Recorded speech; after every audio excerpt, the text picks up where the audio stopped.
to talk here. But let's flip over and bring in our panel of distinguished experts here that we brought on. So we've got Gene McGowan, Ismail Valenzuela, and Mark Baggett joining us today. Welcome, guys. Thank you. Hey, John. So I want to start off real quick here with doing a fast, 30-second lightning round of intros here. If you just tuned in and you missed my intro, I'm John Hubbard. I'm one of the instructors here at SANS and working the cyber defense curriculum, author of a couple classes, Sec 450 and Leadership 551, which are SOC-related courses. Ismail, what about you? Well, I'm the SANS author, senior instructor, and author of Security 530 and co-author of a new class, Security 568. Thank you. Mark? Hey, I'm Mark Baggett, Senior Instructor. I'm the author of SANS SEC 573, Automating Information Security with Python, and 673, the advanced version of that.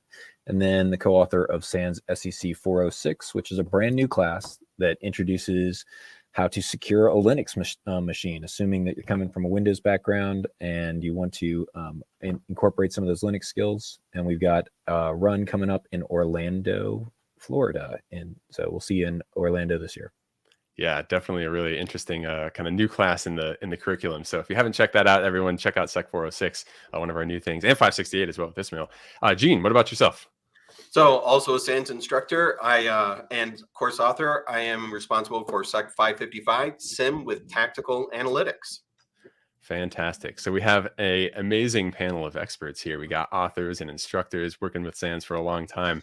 So to kick this off, right, we're doing predictions, which can always be a risky thing to do, but it's a fun thing to do as well, right? No one's holding us to this and going to yell at us at the end of the year, hopefully, right, if we get these wrong. But one of the ways I think we can frame out this conversation is just thinking about kind of where we've been in terms of the threat environment and some of the things that have happened most recently. Ismail, I know you're kind of living in that world right now. Any kind of things you could kick us off with on that? Sure. Thank you. Yeah, I spent a lot of time going through statistics and looking at data to be able to also build some forecasts, right? I really don't like the word prediction. Sorry, John. But to me, I think we all laugh when we talk about predictions every year, right? Because it feels like you're pulling up the crystal ball and trying to, see what could. No, I like to work with data like many of us here. So I think the word forecast is more about that, right? Like, let's look at what happened over the last few years to see what could come next, just like the weather forecast. So talking about what happened in 2023, what we have seen, especially over the last few months, is a lot of more attacks, more malware, more samples, more of everything, more threat actors. APTs, for example, they have continued obviously to be very active. We know there are a lot of geopolitical conflicts around the world that motivate these threat actors to do espionage campaigns related to military objectives, political objectives. But what we have seen as well is that in many cases, they have been masquerading behind criminal groups that are financially motivated, making these attribution that it's always been hard, but it's even harder right now. We also see that the barrier of entry has lowered in terms of a lot more malware available out there, builders for ransomware, many of these red teaming tools that are, can be used legitimately have been leaked. So the source code is out there, and a lot of groups are just making use of this. And we have seen, in terms of tactics, well, just like usual, right? A lot of exploitation of CVEs. In many cases, we know this is boring, right? Patching, probably this is not one of the predictions. We're going to do more patching, but that's something that we all have to do, right? There's a lot of these CVE exploitation. But looking at the data, we have seen that the top tactic used by attackers once they are in the network is, no surprise, defense evasion and credential stealing. Therefore, we have seen a lot of Redline, Vidar, a lot of these credential stealers that initial access brokers use to just go and sell in the black market. So we have seen also a lot of better phishing thanks to, yes, AI, right? LLM tools. We're going to talk about this later or at some point during this panel. And more attacks against our platforms. We have seen attackers shifting towards things like programming languages like Rust, like Golang. We did a talk at RSA earlier last year, talking about Mac malware and how we were very close to see ransomware for Mac. And we see attackers just being lazy, what I usually say, right? Attackers are lazy. If you can just code things once and make it work across different platforms, Windows, Mac OS, and Linux, attackers will do that. And finally, a lot more attacks against critical infrastructure. And I, include hospitals in that, educational systems, not just like, energy, plans or things like this. We have seen a lot of ransomware, right? Black Cat, Alpha V, Q ransomware being very, very busy with this type of critical infrastructure. Yeah, there's a lot of really interesting things in there. And I think some of the stuff that came up in the poll previously are what we would traditionally think are some of the answers for some of those things, right? Defense evasion, credential stealing, right? And we see that people are buying SOAR platforms and XDR, right, as a tool to help highlight these kinds of things. This is a question maybe to any of you. Any kind of thoughts on why we're continuing to miss this, or where we can go in the future to help make it more difficult and increasingly difficult than it's been in the past to have those things work? It's going to be different for every organization, but I think one of the things that we're going to see this year coming up is no more excuses for the blocking and tackling. I think that with as much scrutiny as is going to be coming along on CISOs this year, they're all going to say, look, my job's on the line. My reputation is going to be on the line even more. And I think a lot of CISOs at many organizations are going to turn around and they're going to kind of be from Missouri, the show me state. Show me that we have this blocking and tackling in place. And we'll see some more heated conversations around the organization saying, well, we trust our people, or let's do it this way, or maybe we don't need to be so strict. And I think we're going to see more and more security teams coming up and saying, hey, enough is enough. What are you guys?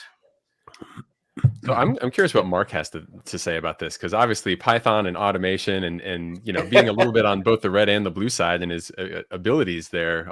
Any take on where this might go?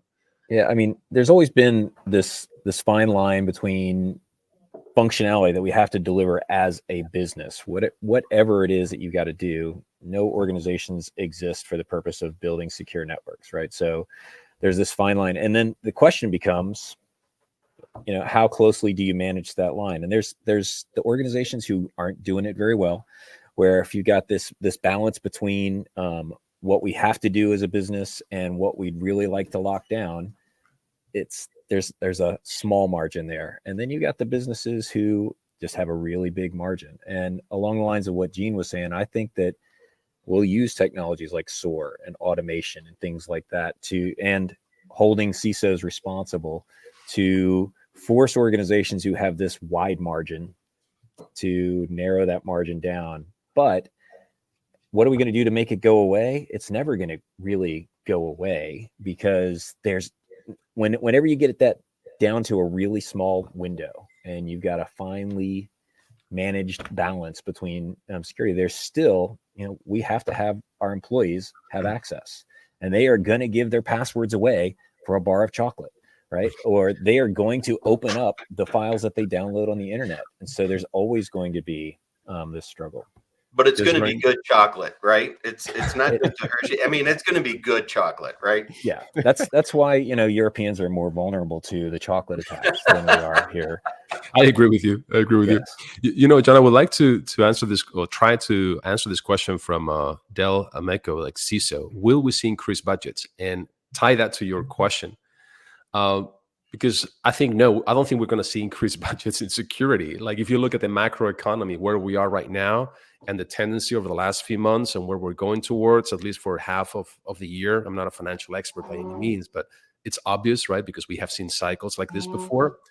I don't think we're going to see increased budgets. What I have seen is that the security budget may be taking a little bit more off the overall IT budget.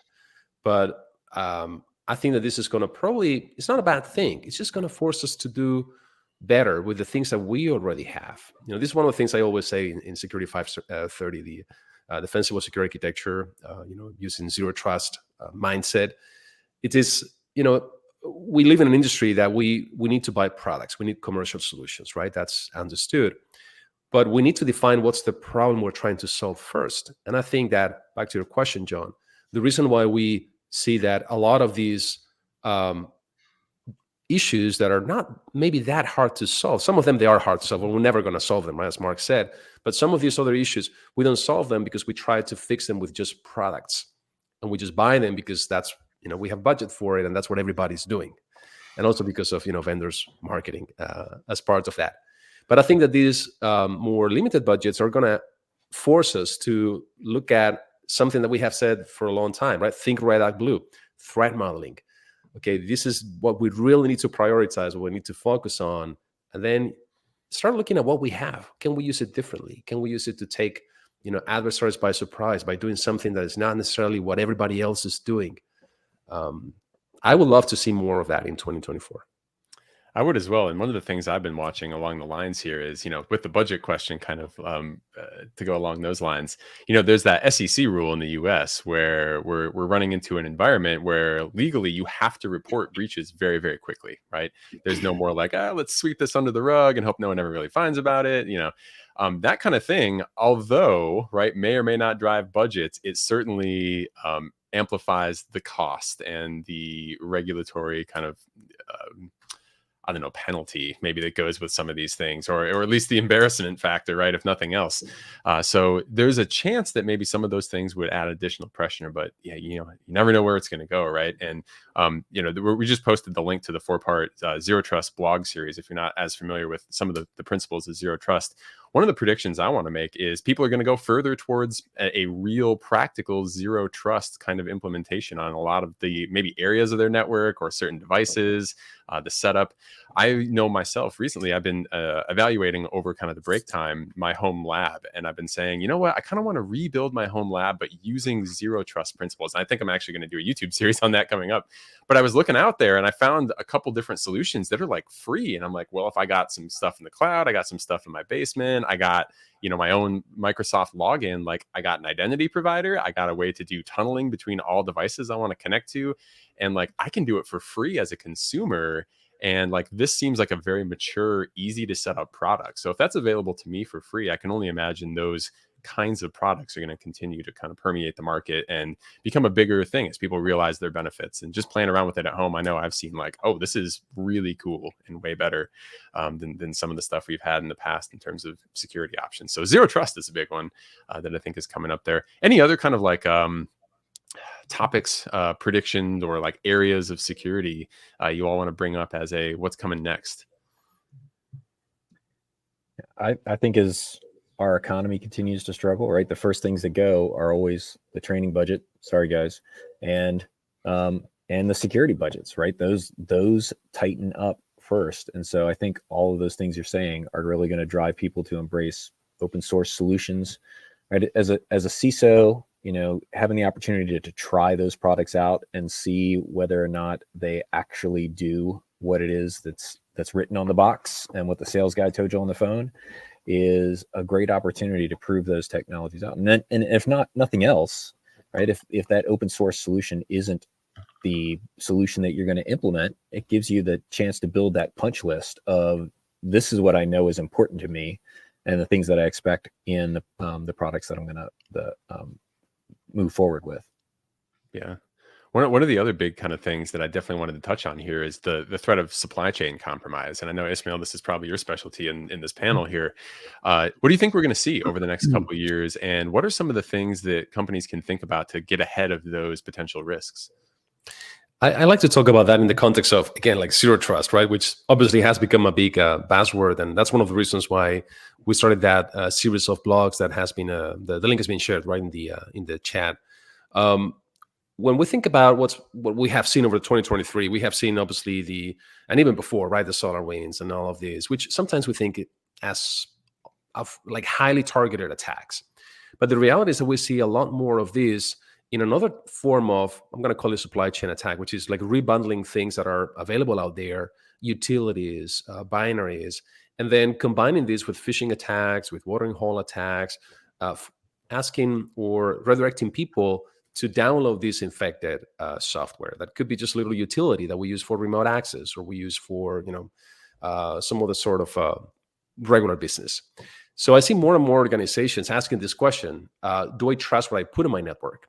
Whether it's an IoT device, something as a medical device, say any type of new hardware that we buy from a vendor that might be in a country that we may not, trust a lot, or it could be just a regular piece of software like Dropbox or Zoom or anything that we put on our computers. Like, do we really trust what's in there? Do we know the components? Do we know the libraries? And of course, this is hard to do at every single company out there. Smaller companies are probably not going to have the ability to do this by themselves, but larger companies that have their own, risk management teams, government agencies, for sure, they already have teams doing this. So, that's one of the reasons why last year we came together and we put together this class on combating supply chain attacks with product security testing. So it's very specific, very narrow, but it goes really deep into knowing what you put on your network, so you can make decisions, right, based on that. I just saw in the chat, again, to go kind of with some of those complexities, another thing I wanted to bring up, passkeys and logging in, right? We have a whole bunch of kind of risks of passwords. We've seen it over and over. Just a couple of days ago, there was a BGP disruption in Orange, Spain, because someone had protected one of the accounts with the password ripe admin, right? So clearly, So clearly passwords are still, in this year of 2024, a major, major issue. Passkeys. Everyone on this webcast right now, if you don't know about passkeys, this is like the one thing you need to go look up. If you have a Google account, g.co/passkeys, right? Microsoft has them, GitHub has them. There's a whole bunch of different things, right? Go totally, completely passwordless, and it's safer and more convenient and faster. I'm hoping that we're going to start seeing some of this stuff roll out over the next few years as company methods for authentication, for support within our devices and other things like that, single sign-on methods and everything kind of start to support passkeys. We need to get rid of the password. So that's going to be one of my bold predictions for next year, is we are going to start to actually see some more uptake of the death of the password. We saw it in 2023, like really kick up when Google started bringing it in, and a bunch of other kind of companies picked it up from there. And I hope we can fast forward that as much as possible. Our devices support it, right? Let's get rid of passwords and stop the BGP attacks from the poor passwords. What else can we bring up here? Anyone have any other kind of thoughts on that or anything else? First, I'll say that when we go to passkeys, that'll require 2 chocolate bars in order to get people to turn those over.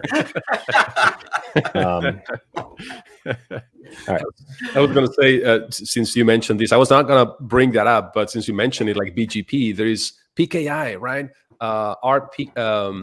RPKI, which can actually help to authenticate this BGP routing. So something that I see more organizations leveraging now, resource public key infrastructure, right? A way to sign, these records that are associated to these BGP announcements to try to prevent that from happening. And I think last time I checked, it was about a 40% adoption. So hopefully during 2024, we can also adopt this. Any thoughts on maybe some more spicy predictions, things that are a little bit out further in left field, right? We've covered AI. We know that's going to get better. We've covered, some cloud and zero trust and all of that. Anyone have any kind of wild ideas that they'd like to throw out there? Well, let's say, all right, of course, the government's going to govern, right? We're going to see new laws passed with AI. I don't think that's a pretty big risk there. We're going to see AI laws passed on there. I think we'll continue to see shortages in our industry for the number of people that are coming in here. We're still gonna fall short in the number of people that we have to fill our positions, and I think that's a pretty safe bet too. In which case, I think automation is a good solution for those things. When we can make the people that know how to do this, automate those skills to make the people who are brand new to this more effective, that's a win. As far as my far out prediction, I believe, I don't know that I believe it yet, but I'll predict that in 2024, Microsoft will announce that they will integrate Python into the operating system. And I think that because I think that they're gonna figure out that this whole pushing Excel processing off to a cloud instance and then bringing it back is going to cost them some money. I think that they'll say it's going to be cheaper to put it in there. I think they've got Guido on the team there. If you look at their API release schedule, they often release the Python APIs. So there's my Python prediction for 2024. I think they will make an announcement in 2024 that they're going to be integrating Python into the operating system. A quick follow on to that, because that's an interesting one. If they did that, what kind of impact do you think that would have? And would it be more good or more bad in terms of cyber defense? Yeah, I mean, so we have already seen cases of Python malware, right? So we've seen, because administrators already have the Linux subsystem running and have Ubuntu installed, you can run Python programs on most people's machines today who are in the technology industry, because they have that underlying Ubuntu system there. So we've already seen some instances of that. So certainly that will happen if Python is added to it. But it's going to be the same attack vectors that we see in PowerShell, right? It's just giving the attackers, but also all of us, more options when it comes to running things on our endpoints for automation. Yeah. Interesting. We'll see. It'll come out as a administration, capability for everybody that's running Windows, and then we're going to see how it's being taken advantage of by the adversary, and we'll respond. Yeah, it's definitely going to be an interesting kind of playing field with more, scripting embedded really in anything, right? Anytime you introduce the ability to run scripts, it's like, oh boy, like this is awesome, but also it's the double-edged sword, right? Gene, Ismail, do you have any kind of wild predictions? I have one myself, but I wanted to see what you guys had, if anything. Wild predictions. Let me see. Let me bring the crystal ball. Attackers are going to use more of a chat GPT to do more phishing attacks, right? Yeah, that's an easy one. It's funny. Like we have seen, for example, a lot of more increasing attacks, phishing attacks against Japan. And when looking at, why, over the last few months, more attacks against Japan, well, it was hard to do for attackers, it was hard to craft good Japanese phishing emails, but now everybody speaks great Japanese or any other language for that sake. So, this will increase the number of attacks against, some other countries with minorities where, some of these languages are spoken that maybe attackers didn't focus very much on before. Interesting. Yeah. Didn't really think about that. The accessibility of more, I thought about it for English, right? I've been reading those headlines for a long time. It's like now everyone can craft perfect English in their phishing emails with no problem. But yeah, the languages that are not as widely spoken. Yeah. I didn't even think about the ramifications there. That totally makes sense though. Yeah. So maybe increased focus on, regions where they weren't typically seeing as much, or at least as effective of emails, because of that kind of advantage they had is now disappearing. Gene, any thoughts? I think we're going to see a couple of things, especially in the world with SIM. Number one, SIM absolutely has to evolve. We're seeing attacks where the adversary is getting their foothold and in less than 7 minutes gaining full access to environments. And the way that the SIM was originally developed, it just can't keep up. And so it has to start embracing all these other tools in the SOC for very fast response, very, ability to be able to say, hey, not only do I see this one particular TTP taking place, but the ability to combine it with an entire series of events. So we'll see more evolution with the SIM. A lot of people love to say that it's going to go away. I don't think we're going to see it go away. But I do think the number one use of AI is going to be how to be an augmentation to those tier 1, tier 2 analysts that we have in place. Most tier 3 analysts already have great experience. They know what's going on. They're looking for things. They don't want to get in an argument with a chat bot over what to go do next. But I think AI is going to have the capability of observing what our more experienced analysts are doing and being able to take that and help tier 1 and tier 2 more efficiently. It's going to be a great augmentation tool. Interesting. That's not wild, but yeah. It's a good thought. I hadn't thought about the AI coaching of how to use the tool, but I guess that kind of makes sense, right? That it's like, hey, I noticed you could optimize your query, like, stuff like that, right? I did see actually a question in the in the list here that I think would be kind of in your wheelhouse as well. Thoughts on why UEBA doesn't get brought up too much these days? Had the concept been canceled or replaced? What kind of happened there? Because that was paired with SIM for a while, and then didn't hear as much about it. I think a lot of the functionality from UEBA has shifted more to the edge. And the challenge is UEBA was great when we centralized absolutely everything back in the day. And we could do our basic machine learning. It was a lot of statistics analysis. And that's what made UEBA successful. But with COVID and our workforce going more distributed instead of centralized, we now have to be able to make those predictive analyses closer to the edge in a more real-time scenario. So I think UEBA has just been, kind of replaced with things like EDR, MDR, XDR to a degree, where we're making the same types of judgments. We're just doing it closer to the edge. Yeah, and I think something that happens a lot in the industry as well is that we confuse a product or a tool with a capability, right? And I don't know what Gene or Mark thinks about this, but I think that UEBA is a capability, right? That could be, part of EDR, could be part of a bunch of other things. If you bring everything into a SIM, which it can also be a bad idea, you can have it there as well.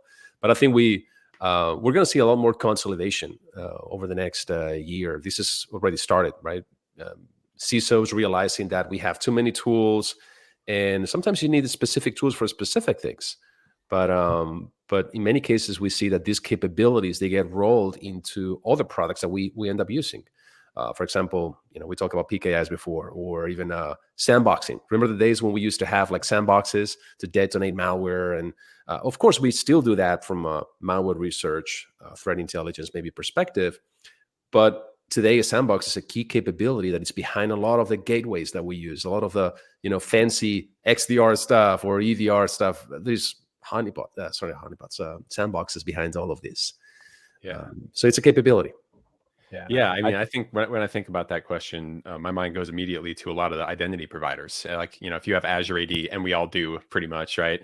Like Azure identity protection is kind of what UEBA was doing in a lot of the past. If you're doing any kind of single sign-on platform for your employees, right, there's going to be some kind of capability there, looking for anomalies, which I think is significantly overlapping what the traditional kind of UEBA products were doing. And so a lot of what Gene said, I think I would agree with as well. And Ismail, of course, as well. The thing I was going to bring up is an interesting headline from about maybe 2 weeks ago now: mobile security. There was the attack, a specific one vulnerability actually, that leveraged a flaw or intentional thing that popped up in iPhones that was kind of built into the processor. And mobile is kind of the Wild West for a lot of us, right? Like as security teams, we often don't see a lot on mobile devices. We got MDM, we got a little bit of control, but it's like if someone has, rooted the phone with some top tier, government quality vulnerability, it's really hard to see. And this vulnerability that just came out associated with the triangulation piece of malware, if you want to Google this, basically there was a secret register somewhere in the processor of an iPhone, right, where it was mapped to the memory, and someone was able to find out about this. And it wasn't just usable if you found out about it. You actually had to submit code into this register that was signed with specific kind of with like a hash. And so it was something that was like, you could never have stumbled into this unless you were someone that knew about it and knew how to access it, right? Because you kind of had to have the secret knock to even get in there. And so that makes me wonder, like, are we going to find more of this now that someone has, no one's ever seen this before, right? And so now that we know that these kind of things are out there, they're probably in other devices as well. Now, can we find them? I don't know if we're going to be able to find them, but I'm sure that there's going to be increased scrutiny on this. So my wild prediction is going to be increased and potentially finding of existing hardware-enabled backdoors or other sneaky things that we might not know about in some of our smart devices, as people see more and more ways that this kind of stuff can happen and that it is happening in certain scenarios. So some interesting reading there, and we'll see where mobile security takes us over the next few years. That's something that's getting more and more accessible as it becomes more important, but it's still a really tough kind of nut for security teams to crack. So we'll see where that goes.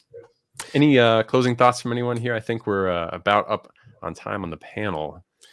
I was just going to say about that operation triangulation that one of the best ways of finding this, because you cannot prevent all bad things from happening, right? And but you could use some endpoint management to make sure that at least the data, that is important to the organization, that might be on the phone, right? That might be like vaulted in some sort of a vault that might be more isolated from other processes, but also network monitoring. Like the way that you would find operation triangulation would be through DNS monitoring. So of course that's not always possible if people use outside of an office everywhere, but think about visibility. You can do that at home, right? With Security Onion. I think Mark Baggett talks a lot about that in his more to come on webinars as well, right? And we know a little bit about that too. Just wait, everyone. And monitoring DNS, monitoring network traffic, especially on systems that don't have an endpoint agent, right? Or cannot have an endpoint agent in some cases. Yeah. Thank you everyone for all of that kind of interesting discussion. Always interesting to hear where you all are thinking the industry is going to go. And of course, probably in a year from now, we'll be back talking about were we right, were we wrong, and what's going to happen in 2025. So at this point, I'm going to let you go, Gene and Ismail, but we're going to keep Mark around because as I promised at the beginning of this, we have a very